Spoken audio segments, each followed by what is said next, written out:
A pergunta foi, tem um canal que eu, só para quebrar um pouco aqui o protocolo, tem um canal que eu gosto muito de assistir, os rapazes lá, é um canal no YouTube, chama-se Meteoro. São comentadores, né, jornalistas, eles são jornalistas.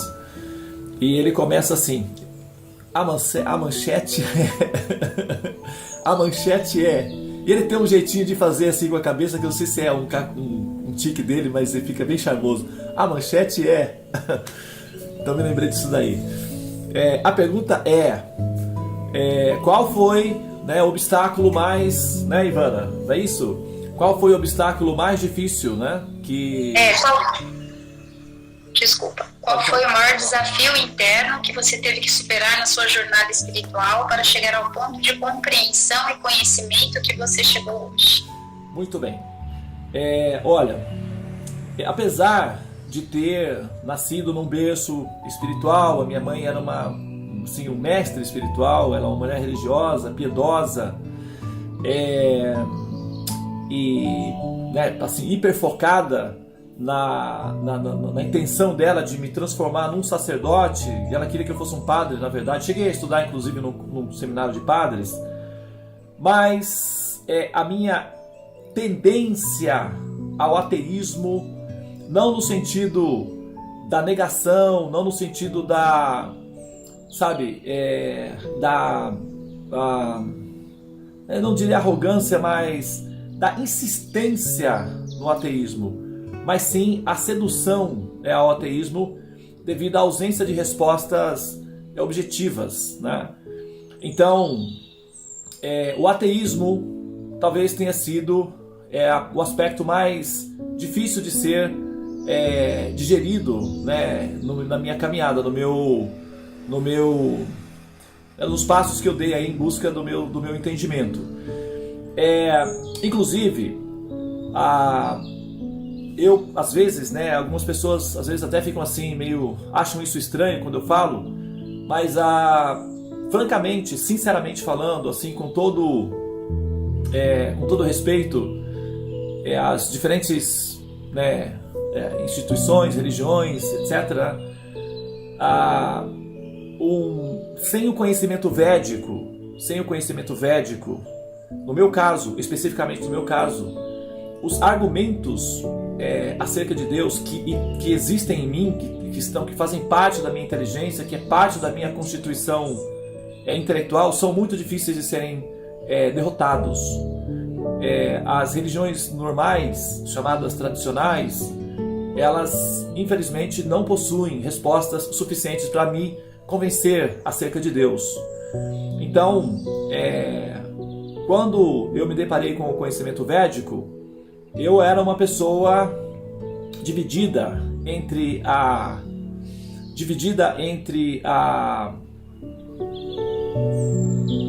como é que fala quando a pessoa está da indignação, entre a indignação do abandono da inteligência de Deus em relação aos pobres seres humanos, né, vamos colocar assim, e a sua pretensão de ser grandioso e inteligente.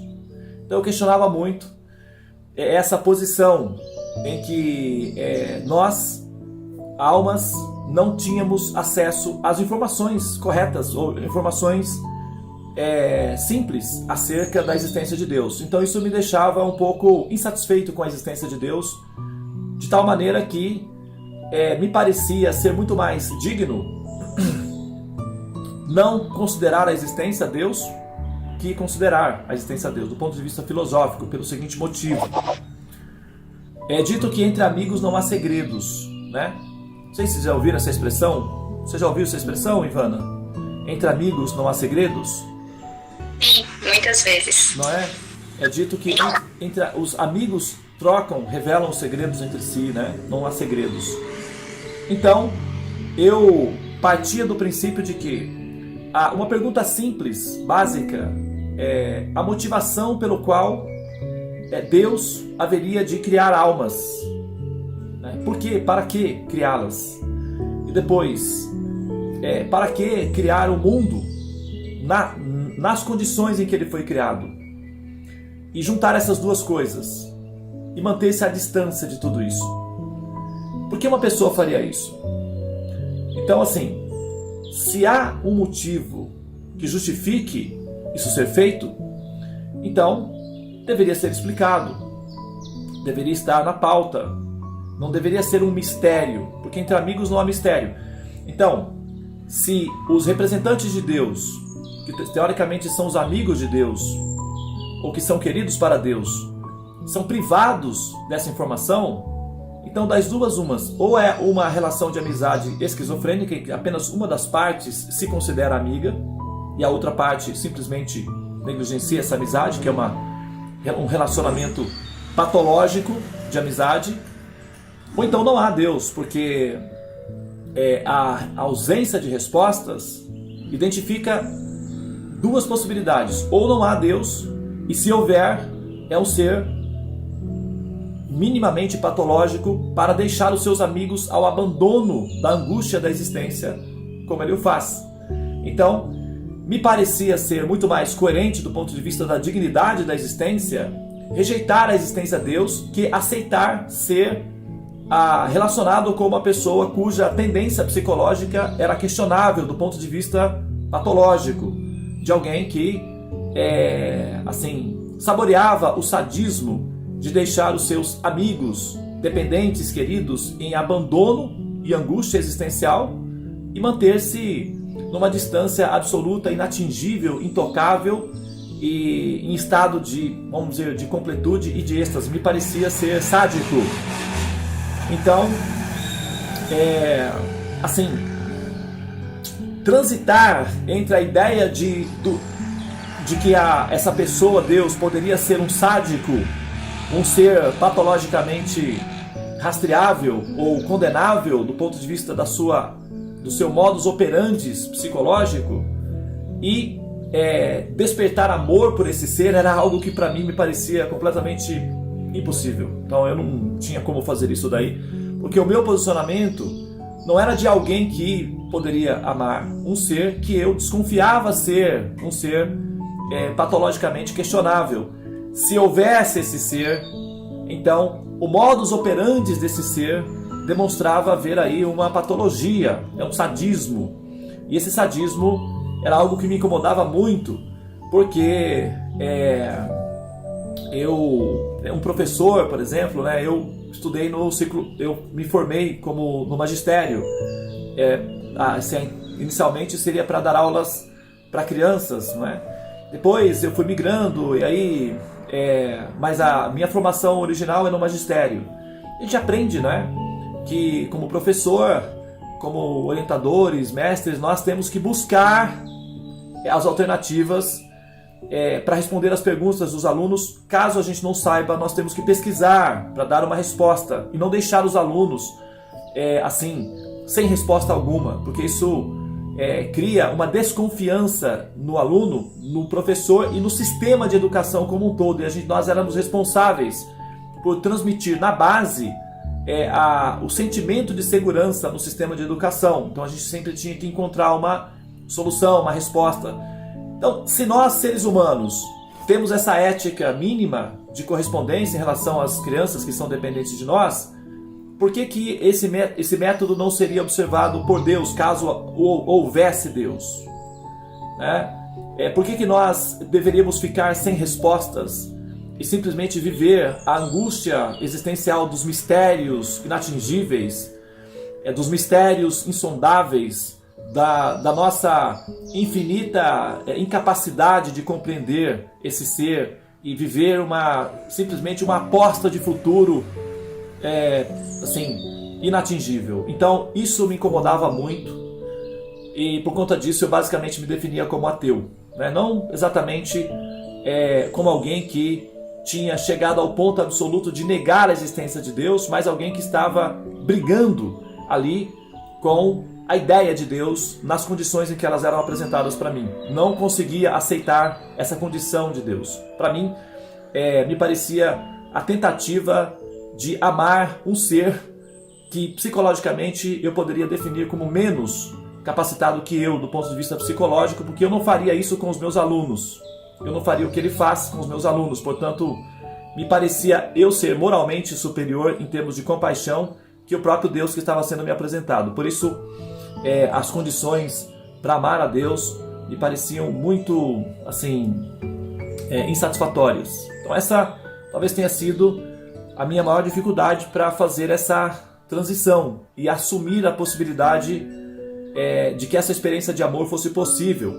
Mesmo depois que eu me tornei devoto, né, de Krishna, essa resistência permaneceu por muitos anos, até que enquanto eu não compreendi, assim, pelo menos o suficiente para que a minha inteligência se acalmasse, para que a minha inteligência fosse convencida de que esse ser é um ser amável e que ele, assim, pode ser advogado por uma pessoa inteligente, a causa dele ou a pessoa dele pode ser defendida inteligentemente por uma pessoa inteligente, eu não conseguia. A ideia de amar Deus me foi sempre muito imprática e insustentável diante da ausência, da lacuna de respostas, ou diante das respostas insatisfatórias ou até respostas desastrosas que me davam acerca de Deus. Por exemplo, eu não vou entrar nos detalhes aqui, mas vou só mencionar uma, que é uma resposta desastrosa.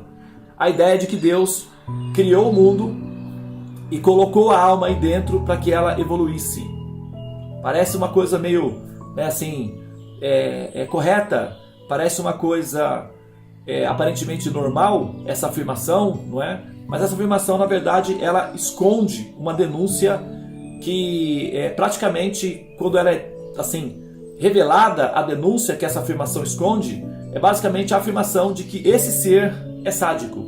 Então, eu sempre tive muita dificuldade com essa afirmação, e enquanto o assunto não foi muito bem elaborado na minha cabeça, a minha ideia de Deus sempre foi uma ideia reticente, de precaução, de muito cuidado, e para mim eu não conseguia falar abertamente de Deus com a segurança de alguém que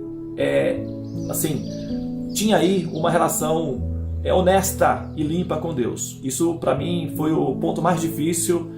Talvez eu tenha passado uns 20 anos, mesmo enquanto um pesquisador védico, um devoto, um monge e tudo, essa luta interna, ela se deu, essa batalha interna se deu, até que finalmente o Teorema dos Sonhos então se completou e os assuntos foram equacionados, dissolvidos e bem posicionados.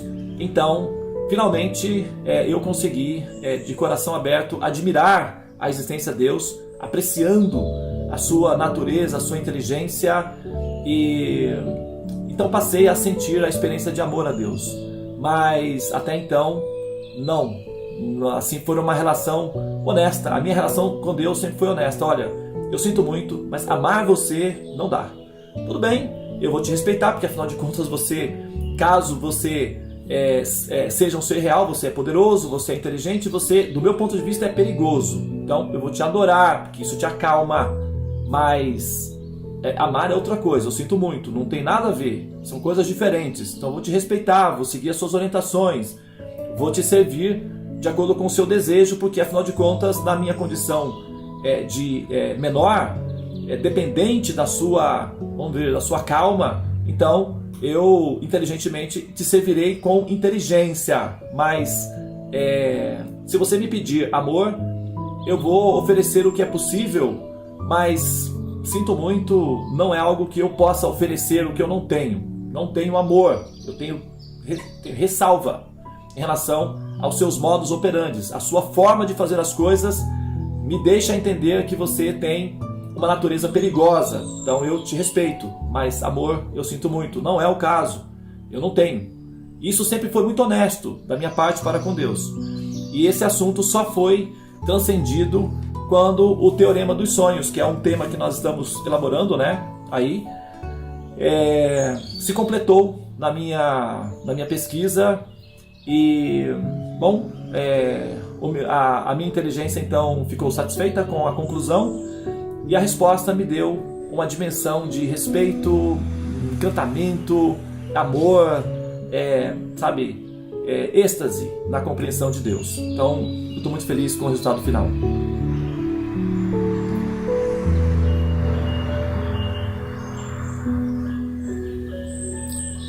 Ok? Maristela, querida, quer tirar alguma dúvida? Complementar a pergunta?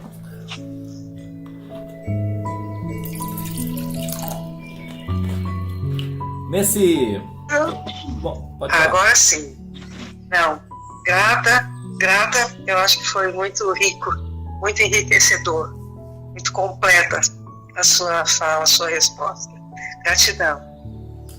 Muito bem. Agora, isso me deu uma vantagem. Eu posso... Quem está falando? Tula-se por... Tula-se.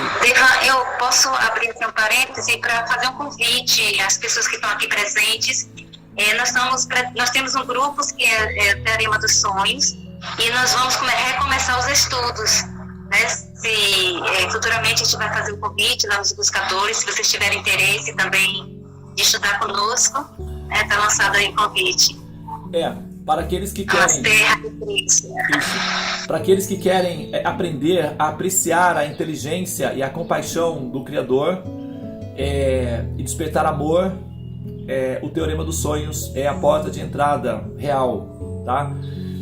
O Teorema dos Sonhos, o entendimento do Teorema dos Sonhos permite um ser honesto na sua abordagem em relação a Deus, na sua busca honesta e sincera em relação a Deus, a apreciá-lo do ponto de vista da inteligência, e se encantar com os seus métodos de aplicação e até ter compaixão de Deus, né? O resultado final da compreensão do Teorema dos Sonhos é que desperta no ser, após compreender a situação, o sentimento de compaixão a Ele, o desejo de ajudá-lo, de auxiliá-lo na sua responsabilidade e no seu desejo, né, de deixar as coisas mais claras e mais evidentes e também mais amenizadas para a realização do ser. Porém, é um caminho que exige um certo foco de busca, e nós estamos abrindo, então, estamos retomando, né? Na verdade, o tema já foi tratado de uma maneira um pouco, talvez até simples, mas foi feito de uma forma rápida para registrar os conhecimentos na cosmologia védica e a origem do mal. Inclusive tem uma pergunta, né, sobre esse assunto que acho que a Branca fez, que vai ser respondida aí. Ela parece que andou assistindo a série de vídeos. E agora nós vamos rever a cosmologia védica e a origem do mal, que na verdade é o Teorema dos Sonhos. E nós vamos então reelaborar agora um trabalho de grupo. Da outra vez eu fiz sozinho, mas agora vai ser um trabalho de grupo. Nós vamos refazer o conceito da cosmologia védica e a origem do mal e apresentar, não é, em grupo a nossa chama-se Siddhanta, a nossa conclusão final acerca do conhecimento védico, apresentado sob a forma do Teorema dos Sonhos. E aqueles que quiserem participar do grupo de estudos vai estar aberto em breve, né? Nós vamos colocar disponível aí para o grupo e todos são bem-vindos, tá? O curso vai ser gratuito e nós vamos escolher um horário e um momento apropriado para fazer isso já inicialmente, tá bem? Muito bem, então vamos lá, não é? Agora, o que eu estava falando é que o fato de essa situação, né, me deu uma vantagem muito interessante atualmente que eu vejo. Por exemplo, é dito que se você, por exemplo, se você tem um ator ou uma atriz que consegue fazer 2 papéis antagônicos simultâneos na mesma peça, é um ator bem completo, né? Por exemplo, tem aquelas novelas, tinha uma novela chamada Anjo Bom, Anjo Mal, não sei se vocês se lembram, né? Era a atriz, acho que é a Glória Pires, que fazia na mesma novela o papel de uma mulher muito má e a outra de uma pessoa muito piedosa, bondosa, compassiva e flexível, resiliente, né? Então ela assim, é um anjo e um demônio, basicamente, né? Atuando.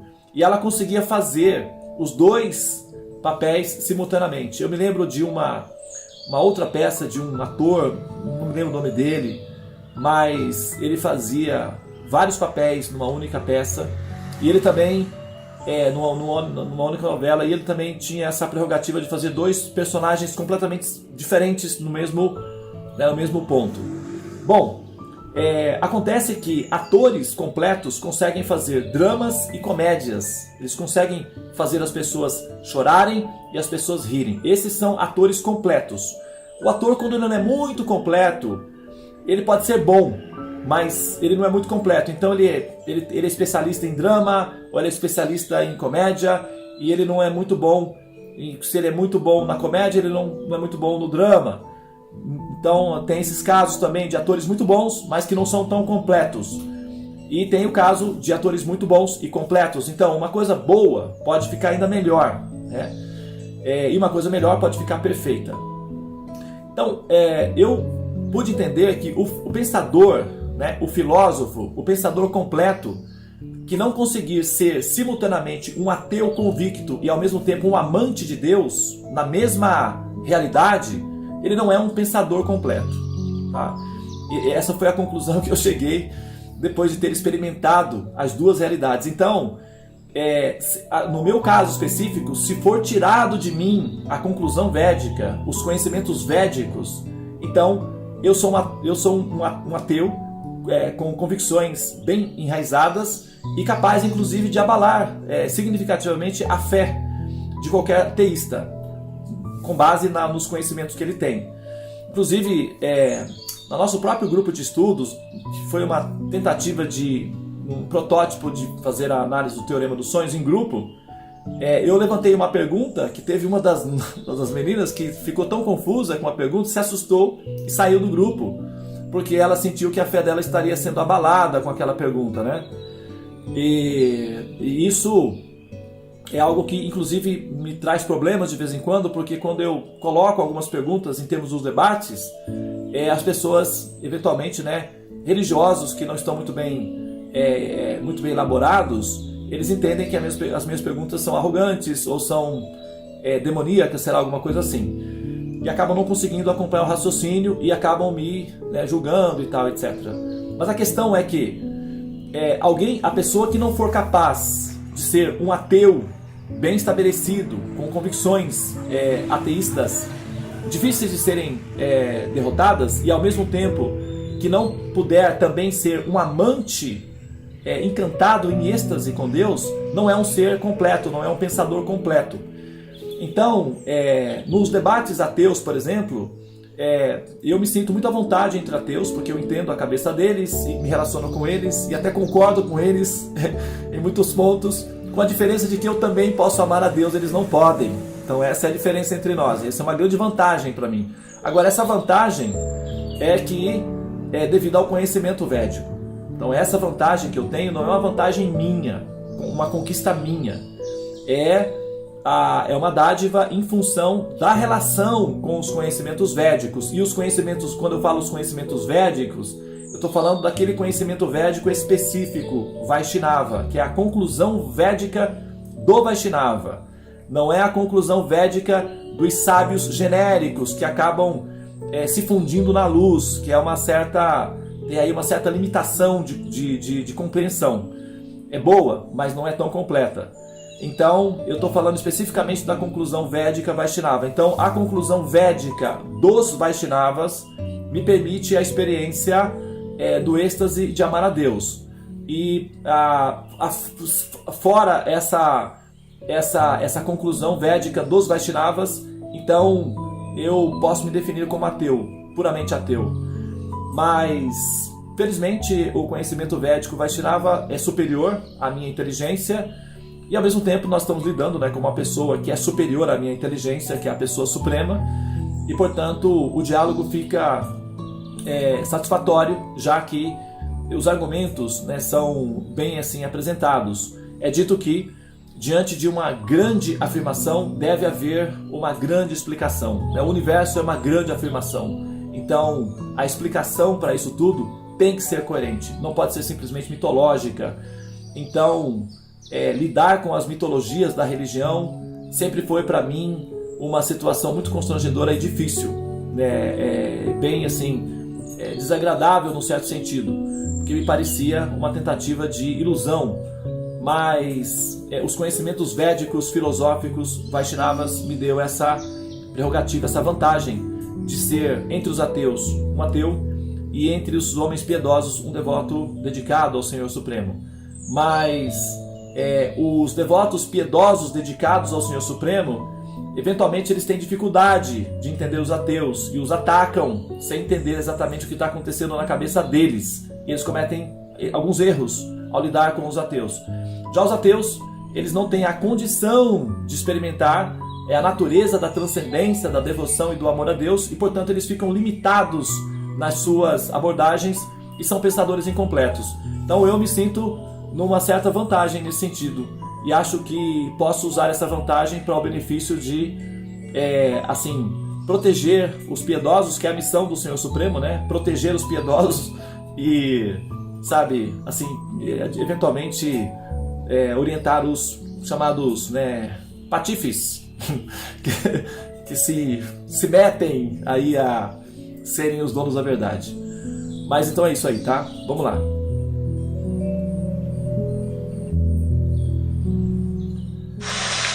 Devananda, dá licença um pouquinho. Tem uma pergunta em relação ao teorema dos sonhos, né? Deixa eu só autorizar aqui a pessoa entrar. São quase 58 vídeos, né? Então você foi fazendo isso aos poucos. Nesses 20 anos você foi montando isso e assim, não é, eu acho que com o estudo você foi fazendo isso, quer dizer, é um estudo muito longo que você fez, né? Uma coisa assim que não surgiu foi ao longo desse tempo que você fez isso? Deixa eu mostrar uma coisa, dá um segundo aí.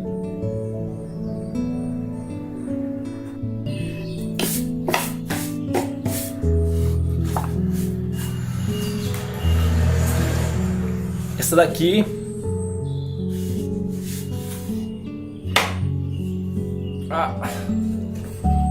se eu consigo aqui. Olha, aqui dentro desse baú está guardado o material de pesquisa desses 20 anos. Eu registrei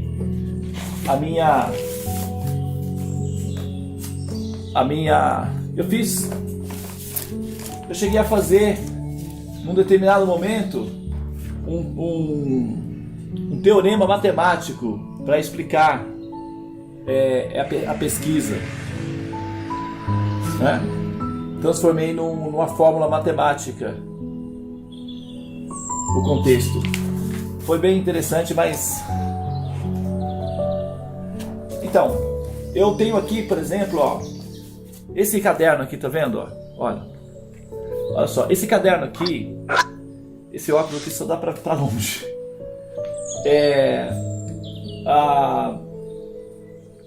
Tá escrito à mão, né? Tá escrito à mão. E na época eu não tinha material, então eu pegava alguns livros que estavam, né? Tinha uma escola lá onde eu morava, Nova Gokula, muitos livros lá que eles jogavam fora, então eu pegava e usava a parte de trás do livro para poder escrever, tá manuscrito, né? Depois entrou o YouTube, eu vi que ia ser muito demorado registrar toda essa informação, que eu fazia tudo à mão. Aí eu resolvi fazer os vídeos para já deixar o conhecimento arquivado ou salvo, e depois ter tempo de retomar e escrever adequadamente, né, o livro. Então agora a gente está retomando, e aí vamos ver se a gente consegue, né, colocar no livro. Mas aqui, por exemplo, olha, isso daqui é um escrito de 1996. Foi em 1996 que eu escrevi esse pedaço aqui. Tal procuração emergiu da inteligência de um fenômeno no denominado Tattva Vibhava, segundo o qual não se pode compreender os diferentes tattvas, Jiva Tattva, Guru Tattva, Vaishnava Tattva, Rasa Tattva. Daí a necessidade da procuração, aquela alma liberada capaz de, por estar livre da influência do Anartha Tattva Vibhava, elucidar o motivo misterioso da alternância dos estados de existência da alma, e que combina com a experiência eterna da permanência na ignorância e tal. Então, foi 20 anos de pesquisa, e eu guardei tudo. Agora a gente vai... Vamos ver o que vai acontecer, né? Tá aí. Fiz uma caixa, mandei fazer uma caixa lá ainda. Pedi para... Maravilhoso. Nossa, conhecimento é fantástico. Eu né? pedi para um indiano fazer uma caixa para